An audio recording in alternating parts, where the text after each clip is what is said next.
episode 6 of Mind Your Job with Sari and Samara. Today we're going to talk about balance and burnout and work-life balance and all the things that you need to know about when the milk has spoiled. Take it away, Sam. When enough is enough. You can't go on all cylinders all the time. Machines can't and people can't. There is such a thing as burnout. It's very real. I have hit the wall many times. And so what I have found is that in order to avoid burnout, as silly as it sounds, treat yourself. Make sure you're doing something outside of work or in work that just makes you more relaxed, makes you happy, have goals, reach them, take a break. Whether it's the number of phone calls you make per day, whether it's the number of interviews you have per day, whether it is what marketing email you need to get out by the end of the week. Have a to-do list, have a task list, and have a point in there where you say, okay, when this is done, I'm going to take a break and then I'm going to come back and keep doing it. You can't keep doing it all the time nonstop. You just can't. And see, I kind of see things from like a little different hashtag here. My view is I think burnout is when you just don't feel valued anymore doing what you're doing.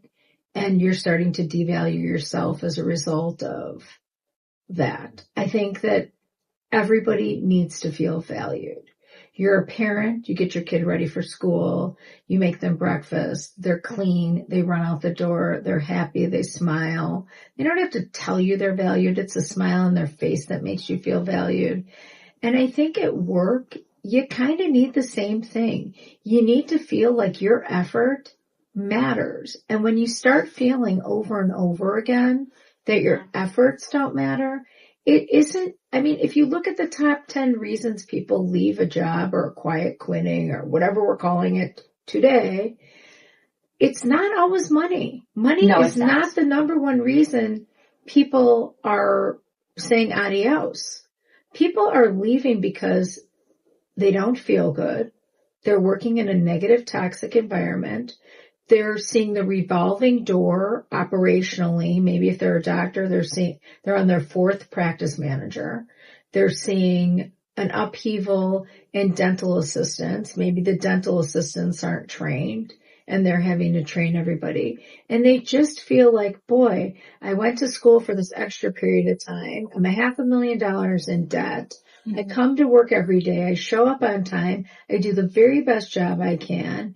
And I just feel like my effort isn't important to anyone. And I think that is not only causes burnout, but I also think it's very distressing. It leads to a lot of depression. Okay. I see where you are coming from. The take I had on it was as perhaps a business owner avoiding burnout. Right. However, your point is 100% spot on. And money isn't everything. And if somebody is upset or unhappy and money is thrown at them, it's a Band-Aid. It's not going to solve your problem. It's even when you have a problem and someone sends you to one person and says, if you need this taken care of, go here. And you go to that person and track them down. And then that person says, no, you're really supposed to deal with the person that told you to come deal with me. And it becomes like a circle and you're like, just get your story straight, guys, and stop wasting my time and let me know where I need to go because I'm now feeling anxiety from going back and forth and being like a ping pong.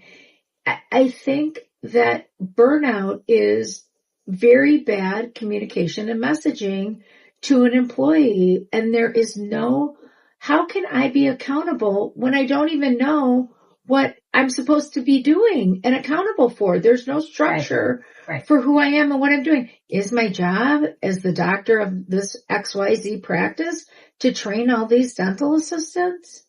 Is it? Maybe it's to teach them new things, but I don't think it's necessarily to train them. Is my job to keep going through different rules with different practice managers to tell them what the handbook says or doesn't say and what's plausible based on what the company wants? I mean, I don't think that's your thing. And then here's what happens with burnout. You've got one person who was the happiest, best employee ever now turns into the toxic swamp. Yeah. And they come in, they don't want to be there. Mm-hmm. They're not happy. And then there's no one for them to coach and counsel them or to talk to about what they're burnt out about. And it just becomes a vicious cycle. And then the next thing that happens, because they know that there's no jurisdiction of anybody to deal with any of their problems. Not only do you have a toxic employee, this is when embezzlement starts. Nobody cares. Nobody's paying attention. I've had all this time to think about what I could possibly do next. And I'm crabby and I'm going to stick it to these people. And now maybe I'm going to steal from them. Maybe I'm not going to charge things out. Maybe I'm not going to, I don't know what ends up happening, but I know that happy people keeping them happy and going in a good direction is always better than the left and right and bad culture, toxic culture, things that start happening because everybody looks around to see, so is this my opportunity to do something bad?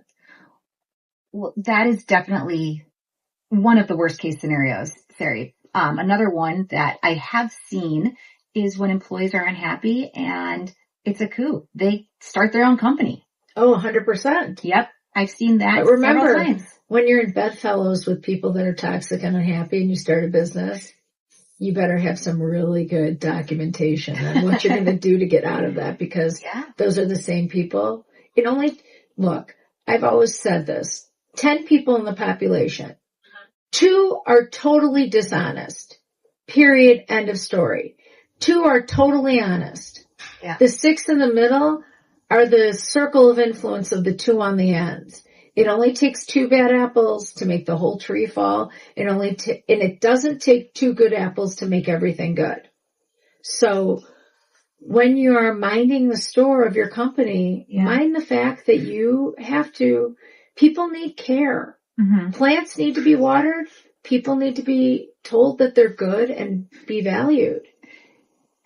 Absolutely. Absolutely. And so to kind of talk about that a little bit more, Sari, when it comes to being valued or making sure people don't burn out. You said earlier, so is it my job to train somebody? Is it my job to be where they go for grievances? Or what if they get, in that abyss of going back and forth between who do I talk to? Where does it start? It starts when the person on their first day, they are told, this is who this is who this is, and have it organized in a way where they know there's almost like a playbook. You and I have talked about that. So what you're saying is companies without an org chart are doomed?